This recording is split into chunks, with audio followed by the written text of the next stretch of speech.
जय श्री कृष्ण। श्री राम को युवराज पद देने की तैयारी चल रही है। सबसे पहले रनिवास में जाकर जिन्होंने ये समाचार सुनाए उन्होंने बहुत से आभूषण और वस्त्र पाए। रानियों का शरीर प्रेम से पुलकित हो उठा, मन प्रेम में मगन हो गया। वे सब मंगल कलश सजाने लगी। सुमित्रा जी ने रत्नों के बहुत प्रकार के अत्यंत सुंदर और मनोहर चौक पूरे आनंद में मग्न हुई। श्री रामचंद्र जी की माता कौशल्या जी ने ब्राह्मणों को बुलाकर बहुत दान दिए। उन्होंने ग्राम देवियों, देवताओं, नागों की पूजा की, फिर बलि भेंट देने को कहा। कार्य सिद्ध होने पर फिर पूजा करने की मनोती मानी, प्रार्थना की, जिस प्रकार से श्री रामचंद्र जी का कल्याण हो, दया करके वही वरदान दीजिए। कोयल किसी मीठी वाणी वाली, चंद्रमा के समान मुख वाली, हिरण के बच्चे किसी नेत्रों वाली स्त्रियां मंगल गान करने लगी। श्री रामचंद्र जी का राज्याभिषेक सुनकर सभी स्त्री पुरुष हृदय में हर्षित हो उठे। विधाता को अपने अनुकूल समझकर सुंदर मंगल साज सजाने लगे। तब राजा ने वशिष्ठ जी को बुलाया, समयोचित उपदेश देने के लिए श्री रामचंद्र जी के महल में भेजा। गुरु का आगमन सुनते ही श्री रघुनाथ जी ने दरवाजे पर आकर उनके चरणों में मस्तक नवाया। आदर पूर्वक अर्घ्य देकर उन्हें घर में लाए। षोडशोपचार से पूजा करके उनका सम्मान किया।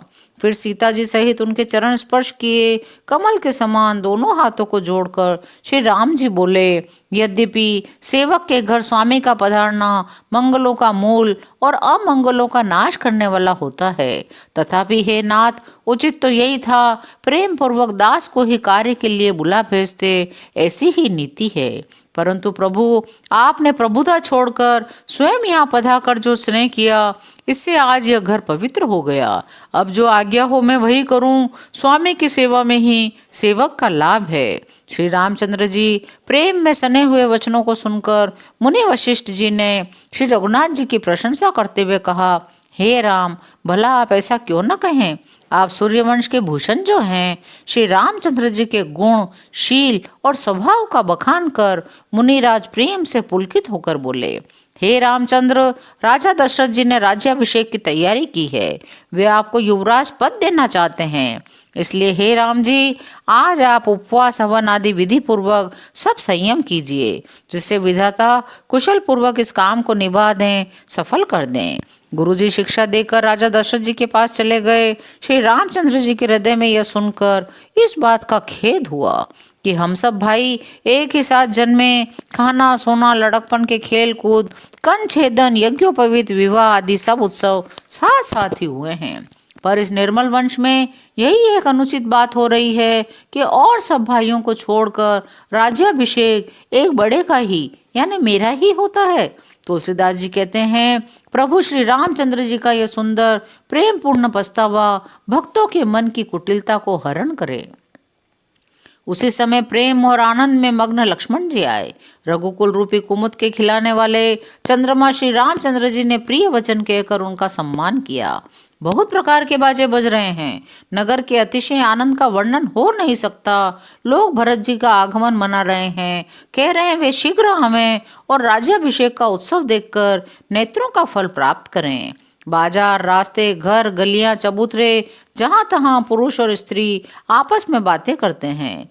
कल वह शुभ लग्न कितने समय का है जब विधाता हमारी अभिलाषा पूरी करेंगे, जब सीता जी सहित श्री रामचंद्र जी सुवर्ण के सिंहासन पर विराजेंगे और हमारा मन चित्ता होगा। इधर तो सब यह कह रहे हैं कल कब होगा, उधर कुचक्री देवता विघ्न मना रहे हैं। उन्होंने देवताओं को अवध के बधावे नहीं सुहाते, वैसे चोर को चांदनी रात नहीं भाती। सरस्वती जी को बुलाकर देवता विनय कर रहे हैं, बार बार उनके पैरों को पकड़कर उन पर गिरते हैं और कहते हैं, हे माता, हमारी बड़ी विपत्ति को देखकर आज वही कीजिए जिससे श्री रामचंद्र जी राज्य त्याग कर वन को चले जाएं और देवताओं का सब कार्य सिद्ध हो। देवताओं की विनती सुनकर सरस्वती जी खड़ी खड़ी पछता रही हैं। हाय, मैं कमल वन के लिए हेमंत ऋतु की रात हुई। उन्हें इस प्रकार पछताते देखकर देवता फिर विनय करके कहते हैं, हे माता, इसमें आपको जरा भी दोष न लगेगा। श्री रघुनाथ जी विषाद और हर्ष से रहित हैं। आप तो श्री राम जी के प्रभाव को जानते ही हैं। जीव अपने कर्मवश सुख और दुख का भागी होता है।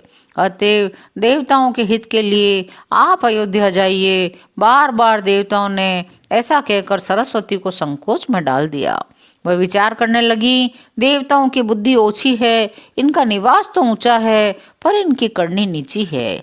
ये दूसरे का ऐश्वर्य नहीं देख सकते, परंतु आगे के काम का विचार करके कि श्री राम जी के वन जाने से राक्षसों का वध होगा, जिससे सारा जगत सुखी हो जाएगा। चतुर कवि श्री राम जी के वनवास के चरित्रों का वर्णन करने के लिए मेरी चाह करेंगे, ऐसा विचार कर सरस्वती हृदय में हर्षित होकर दशरथ जी की पुरी अयोध्या में आई, मानो दुस्सह दुख देने वाली कोई ग्रह दशा आई हो। मंथरा नाम की केकई की एक मंद बुद्धि दासी थी। उसे अपयश की पिटारी बनाकर सरस्वती उसकी बुद्धि को फेर कर चली गई। मंथरा ने देखा नगर सजाया हुआ है, सुंदर मंगलमय बधावे बज रहे हैं। उसने लोगों से पूछा, यह कैसा उत्सव है?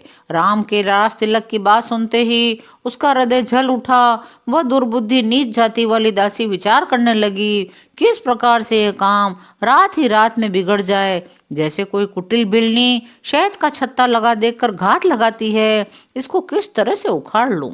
वह उदास होकर भरत जी की माता केकई के पास गई। रानी केकई ने हंसकर कहा, तो उदास क्यों है? मंथरा कुछ उत्तर नहीं देती, केवल लंबी सांस ले रही है, त्रिया चरित्र करके आंसू ढरका रही है। रानी हंसकर कहने लगी, तेरे बड़े गाल हैं, तू बहुत बढ़ चढ़कर बोलने वाली है। मेरा मन कहता है लक्ष्मण ने तुझे जरूर कुछ दंड दिया है। तब भी वह माँ पापिनी दासी कुछ नहीं बोलती। वह ऐसी लंबी सांसें छोड़ रही है मानो काली नागिन फुफकार छोड़ रही हो। तब रानी ने डर कर कहा, अरे कहती क्यों नहीं? श्री रामचंद्र राजा लक्ष्मण भरत और शत्रुघ्न कुशल से तो हैं। यह सुनकर कुबड़ी मंथरा के हृदय में बड़ी ही पीड़ा हुई। वह कहने लगी, हे माई, हमें कोई क्यों सीख देगा? मैं किसका बल पाकर गाल करूंगी, बढ़ चढ़कर बोलूंगी। रामचंद्र को छोड़कर आज और किसकी कुशल है जिन्हें राजा युवराज पद दे रहे हैं। आज कौशल्या को विधाता बहुत ही अनुकूल हुए हैं। यह देखकर उनके हृदय में गर्व समाता नहीं। तुम स्वयं जाकर सब शोभा क्यों नहीं देख लेती, जिसे देखकर मेरे मन में शोभ हुआ है? तुम्हारा पुत्र परदेश में है, तुम्हें कुछ सोच नहीं। जानती हो, स्वामी हमारे वश में है। तुम्हें तो तोशक पलंग पर पड़े पड़े नींद लेना बहुत प्यारा लगता है। राजा की कपड़ भरी चतुराई तुम नहीं देखती। मंथरा के प्रिय वचन सुनकर, किंतु उसको मन की मैली जानकर रानी डांट कर बोली, बस अब चुप रहे, घर फोड़ी कहीं की। जो फिर कभी ऐसा कहा तो तेरी जीभ पकड़कर निकलवा लूंगी। कानों, लंगड़ों और कुबड़ों को कुटिल और कुचाली जानना चाहिए, उनमें भी स्त्री और खासकर दासी। इतना कहकर भरत जी की माता केकई मुस्कुरा दी।